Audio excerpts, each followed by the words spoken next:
Hello friends, स्वागत है आपका आपके अपने लीगल चैनल सूक्ष्म प्रहार में। मैं हूं एडवोकेट सनी शर्मा। हमारे देश में दोस्तों क्या चलता है, जिसकी लाठी उसकी भैंस। और मैट्रिमोनियल विवादों के अंतर्गत क्या होता है कि आपसी ईगो का पूरा मामला होता है। अब पत्नी और आपका झगड़ा हुआ, हम इस बात पे नहीं जा रहे किसकी गलती थी किसकी गलती नहीं थी, लेकिन सेपरेशन हो गया। और सेपरेशन होने के बाद वो अपने पेरेंटल होम में चली गई। आपने कई बार बुलाया, उसने कहा नहीं जी मुझे तुम्हारे साथ नहीं रहना। अब कायदे का बात तो ये थी कि दोनों बैठते, अगर नहीं रहने का बनता साथ में तो अपना एक डाइवोर्स ले लेते और एक जो पर्टिकुलर अमाउंट थी वो ऐसी रीजनेबल अपने पति के, क्योंकि कोई पत्नी ऐसी नहीं होती जिसे अपने पति के पॉकेट का पता नहीं होता। या फिर दूसरी चीज ये भी है कि शादी में उन्होंने कितना खर्चा किया है वो भी पता होता है, कितने दिन साथ में रही हैं वो भी पता होता है। तो उसके हिसाब से जो है सारी चीजें कर लेनी चाहिए, उतना सफिशिएंट है और निपटा लेना चाहिए। लेकिन होता क्या है, सामने की तरफ से सबसे पहले आपको एक लीगल नोटिस आता है जिसमें आप पे और आपके पूरे परिवार के ऊपर सारे इल्जाम लगाए हुए होते हैं। आप देख के बड़े हैरान रह जाते हो, यार ये कब हो गया, हमें पता ही नहीं चला। इस लीगल नोटिस से पता चल रहा है कि हमने ये भी किया है। अब ऐसे में दोस्तों क्या करें? अब आप वेट करते हो कि चल यार लीगल नोटिस आ गया, कोई बात नहीं। फिर थोड़े ही दिन के बाद महिला सेल से आपको फोन भी आ जाता है, आ जाओ जी फटाफट। फिर आपको वहां भी जाना पड़ता है। उसके बाद फिर एक नोटिस सर्व हो जाता है डीवी एक्ट का। कई लोगों को तो ये नहीं पता चल पाता ये है क्या, वो बेचारे सोच रहे होते हैं महिला सेल से रिलेटेड कुछ है।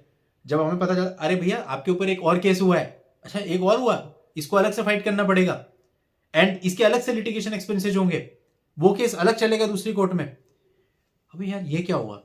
थोड़े दिन होते हैं फिर 125 सीआरपीसी का भी नोटिस आ जाता है। कुछ मामलों में जहां पे आपके घर के अंदर ही होती है फिर आपके पास इंजंक्शन का स्टे का भी नोटिस आ जाता है। और आप देखते चले जाते हैं, आपके कुछ समझ में नहीं आ रहा होता।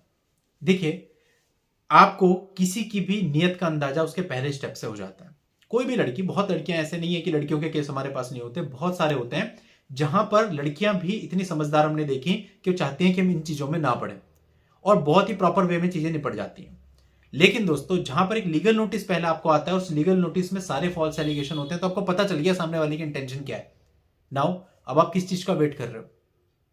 आपको वेट नहीं करना, अब आपको जवाब देना है। क्योंकि जब आप किसी को जवाब नहीं देते हो तो सामने वाला जो होता है ना, वो आपको कमजोर कंसिडर करता है। और जब वो आपको कमजोर कंसिडर करता है तो फिर वो आपके ऊपर हावी होने की कोशिश करता है। और एक के बाद दूसरा, दूसरे के बाद तीसरा, तीसरे के बाद चौथा केस करके वो लोग आपके ऊपर हावी हो जाते हैं। और आप समय से स्टेप नहीं लेते, 5 साल बाद पूछते हो सर अब हम क्या करें। अब 5 साल के बाद क्या करोगे भाई? आपने टोटल अपने आप को अंडर प्रेशर रखा हुआ है, मतलब उनके मुताबिक आप बहुत तगड़े दबाव में और एक्चुअल में हो भी। तो इसलिए मैं आपको जो इस वीडियो में समझाना चाह रहा हूं वो ये कि अगर आपके पास एक नोटिस आता है और वो फॉल्स नोटिस है, उसमें सब कुछ लिखा हुआ गलत है, तो तुरंत के तुरंत सबसे पहले एक income tax evasion petition file करो और उसकी एक कॉपी जो है वो अपनी वाइफ को भी भेज दो व्हाट्सएप पे कि भैया हमने तुम्हारे खिलाफ ये इनकम टैक्स में दे दिया है, कुछ हो ना हो लेकिन आप फाइल करो। इससे क्या मेंटेलिटी पे फर्क पड़ेगा कि हमने नोटिस भेजा था इसलिए इन्होंने ये स्टेप लिया, वरना शायद ये स्टेप नहीं लेते। ठीक, उसके बाद आपको वुमेन सेल से कॉल आ जाता है कि भैया ऐसा ऐसा है, काउंसलिंग होगी, और पुलिस वाले बोलते हैं भैया ऐसा कर लो वरना तुम्हारे ऊपर 498 की एफआईआर दर्ज हो जाएगी। अब ये प्रक्रिया चलती है। तो देखो, पहले काउंसलिंग होती है, काउंसलिंग में 3-4 महीने निकल जाते हैं, उसके बाद एफआईआर होती है। तो जब आपको पता चल ही गया है कि आपकी वाइफ आपके और आपके परिवार पर झूठी एफआईआर दर्ज कराने की फिराक में है और उसके अलावा सब कुछ वुमेन सेल में कर रही है, मैं केवल देखो उन मामलों की बात कर रहा हूं जहां कंटेंट झूठा है, तो ये आपको खुद देखना है। अगर आपको लगता है कि सारा झूठा है, आपने ऐसा कुछ नहीं किया, तो आपके खुद के भी लीगल राइट है।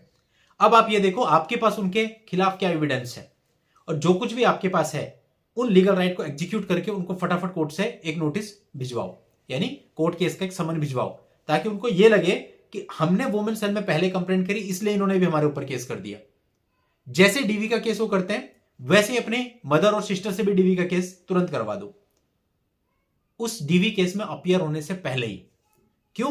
क्योंकि उनको लगे कि हमने डीवी का केस किया इसलिए हमारे ऊपर एक की जगह 2 केस और आ गए।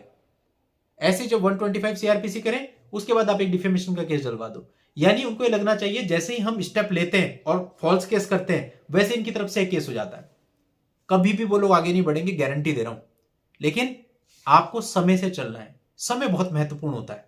अब सारी फॉल्स चीजें लेके बैठे बैठे बैठे सालों से झेल रहे हैं, अब कह रहे हैं कि हम कैसे बाहर आए, अब सोच रहे हैं, तो वो यूजलेस हो जाता है, कहीं उसकी ग्रेविटी खत्म हो जाती है। तो आपको ये देखना है कि भैया ठीक है, अगर सामने वाला मेरिट पे लड़ रहा है तो आप भी मेरिट पे लड़ो, ठीक। लेकिन अगर आपको लग रहा है कि सामने वाला सारे ही झूठे केस कर रहा है, तो डेफिनेटली आपके पास जो कुछ भी आपके लीगल राइट है उन सबका एग्जीक्यूशन एक एक करके आपको करना है, और उनके हर एक बार केस फाइल करने के बाद आपको अपनी तरफ से एक केस उनके ऊपर करना है। ये एकमात्र रास्ता है जिससे उनको समझ में आएगा कि किसी के साथ भी गलत करना इतना आसान नहीं होता। हम अगर किसी के साथ गलत करेंगे, हम अगर किसी को फॉल्सली इन्वॉल्व करने की कोशिश करेंगे, तो वो भी एक्शन अपनी तरफ से जरूर लेगा। तो दोस्तों आप देखो, ऐसे जितने भी मामले होते हैं, मैंने तो आज तक नहीं देखे होंगे जिनमें भी इस प्रकार के स्टेप हस्बैंड पक्ष ने अपनी तरफ से लिए, उनमें चीजें आगे चली। उन हर एक मामले में कॉम्प्रोमाइज हुआ, और कॉम्प्रोमाइज भी ऐसा हुआ कि किसी को कोई तकलीफ नहीं हुई। पति को देने में तकलीफ नहीं हुई और पत्नी को भी कोई तकलीफ नहीं हुई, क्योंकि उसको पता था कि उसके ऊपर से केसेस हट रहे हैं। तो ये आपको सोचना है। अभी देखो, हाल ही में मैंने एक मामला देखा जिसमें लड़के की इनकम केवल 7-8 हजार रुपए महीना है। लड़की ने एक एलिमनी के लिए एप्लीकेशन डाली। उस एलिमनी के एप्लीकेशन में मैं आपको डिमांड बताता हूं क्या थी। मेरे को इतना लिटिगेशन एक्सपेंसेस दिलाया जाए, जबकि सेक्शन 24 में ऑलरेडी लिटिगेशन एक्सपेंसेस ले चुकी है। सेकंड, मेरे को एक 1 BHK फ्लैट दिलाया जाए। थर्ड, मेरे को 50 लाख रुपए परमानेंट एलिमनी दिलाई जाए। फोर्थ, मेरे को तब तक के लिए मंथली मेंटेनेंस भी दिलाया जाए, जबकि ऑलरेडी मंथली मेंटेनेंस बंधा हुआ है। तो कहने का मतलब है, जो मांग सकते हो सब मांग लो। और ये प्रेयर से पहले कम से कम 4 पेज के फॉल्स एलिगेशन है। वही जो शुरू से आप रिपीट कर रहे हैं, वही सारे आपने लिख के कॉपी पेस्ट मार के प्रेयर चेंज कर दी।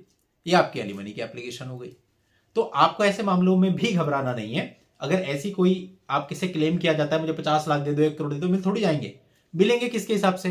लड़के की इनकम के हिसाब से। लड़के की इनकम कितनी है आज के समय पर, वो साबित कर दो। ठीक है, और लड़के की इनकम 8,000 रुपए है, महीने का मेंटेनेंस आपका 2,500 रुपए बंधा हुआ है, तो आपकी एलिमनी 50 लाख रुपए थोड़ी ना मिल जाएगी आपको। तो ये खाली लिखने की फिगर्स होती हैं जिनसे आपको मेंटली डराया जाता है।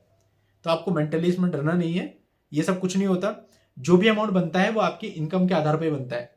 तो अब आपका फोकस इस बात पे होना चाहिए कि आपको अपनी इनकम को कैसे प्रेजेंट करना है, आपकी सैलरी स्लिप को कैसे प्रेजेंट करना है, आपके और जो एसेट्स और लायबिलिटीज है उनको कैसे प्रेजेंट करना है कोर्ट में, उनके आधार पर ही बनता है। चलिए, ये चीज आपको मुझे लगता है समझ में आ गई होगी कि इन चीजों से भी घबराना नहीं है। और जितने भी ऐसे मामले होते हैं जहां दोनों पार्टीज की तरफ से एक्शन लिए गए होते हैं, ऐसे मामले मैंने नहीं देखे आज तक 3 साल से ऊपर कोई चलता है। कोई 1 साल में, कोई 1.5 साल में, कोई 2 साल में, कोई 2.5 साल में, कोई 3 साल में फिनिश। और जहां पति सब कुछ झेलते हुए डिफेंड कर रहा है सुप्रीम कोर्ट, हाई कोर्ट तक, और अपनी तरफ से सेशन कोर्ट से होता हुआ high court, honourable supreme court तक जा रहा है, और केवल डिफेंड ही करता जा रहा है। जहां भी जा रहा है वो केवल पैसे का नुकसान करता है, अपने टाइम का नुकसान करता है, और इसके अलावा उसको रिलीफ कुछ नहीं मिलता। आपको क्या रिलीफ मिल रहा है? अगर आपके ऊपर एक अमाउंट लग गई, उस अमाउंट को आपने 2,000 रुपए कम करवा लिया, तो क्या वो कोई रिलीफ हुआ? और वो 2,000 रुपए कम करवाने के लिए आपने अपने 10 लाख रुपए खर्च कर लिए, तो कोई रिलीफ हुआ? कोई रिलीफ नहीं हुआ भैया। आपको सोचना है आपको चाहिए क्या। आपके ऊपर केस हुए, आपका विवाद चल रहा है, सबसे पहले सेल्फ एनालाइज यानी मंथन करो, चिंतन करो कि इस पूरे मैटर में आपको चाहिए क्या, आप क्या चाहते हो। फिर जो आप चाहते हो उसके अकॉर्डिंग आपको अपनी स्ट्रेटेजी बनानी है। अब ये लोग उल्टे सीधे काम करते हैं, रहना है साथ में, नहीं मेरे को तो रहना ही नहीं है सर, मतलब ही पैदा नहीं होता, लेकिन सेक्शन 9 लगा रखा है कोर्ट में, रेस्टिट्यूशन ऑफ कॉन्जुगल राइट्स।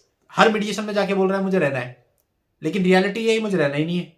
फंसेगा नहीं तो क्या होगा, आगे जाके फंसना ही है ऐसे मामले में। तो कहने का मतलब जो एक्चुअल में है ना वही बोलो। कि आपके ये बोलने से आपके ऊपर FIR दर्ज नहीं होती? होती है। क्या फर्क पड़ रहा है? कोई फर्क नहीं पड़ता आजकल। आप बस वे ऑफ प्रेजेंटेशन अच्छा होना चाहिए। मैं साथ नहीं रखना चाहता इज डिफरेंट थिंग, और मेरा इसके साथ रहना पॉसिबल नहीं है इज अ डिफरेंट थिंग। आप क्या लिखवा रहे हो देखो, पहले वही चीज लिखी जा रही है, उसके बाद आप उस पर साइन करो। तो किसी भी चीज का मतलब एक हो सकता है, लेकिन उसका वे ऑफ प्रेजेंटेशन डिपेंड करता है आपने किस तरीके से लिखा है। ठीक है, तो ये सारी चीजें देखनी है, लेकिन झूठ नहीं बोलना कि आप चाहते कुछ हैं बोल कुछ और रहे। तो ऐसे मामलों में फिर आप उलझ जाते हो खुद ही। सच के साथ जाएंगे, सच्चाई के साथ लड़ेंगे, तो दोस्तों हमेशा जीत होगी। टेम्परेली हार हो सकती है, लेकिन परमानेंटली जीत मिलेगी। लेकिन चाहते कुछ है, बोलेंगे कुछ, लिखाएंगे कुछ, कहेंगे कुछ, प्रेजेंट कुछ और करेंगे, कुछ नहीं मिलता। तो दोस्तों आज की इस वीडियो में इतना ही। नेक्स्ट वीडियो में नई जानकारी के साथ मैं आपसे फिर मिलता हूं। तब तक के लिए good bye and thank you for watching. Take care.